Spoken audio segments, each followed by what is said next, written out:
Hey YouTube, I've got a Samsung WF45K6200A washer here. When I turn it on, it doesn't matter the cycle.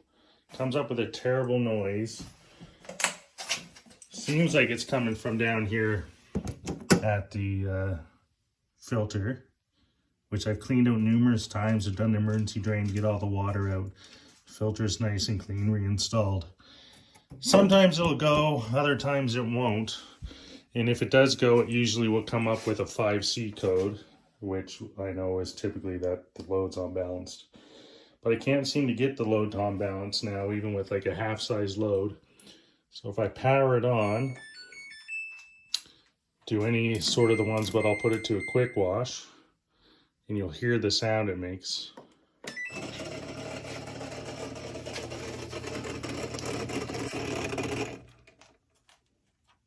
It'll go and then stop. I think it's when the water's trying to get into the machine, but not totally sure. If anyone has any ideas or they've had this issue, please let me know.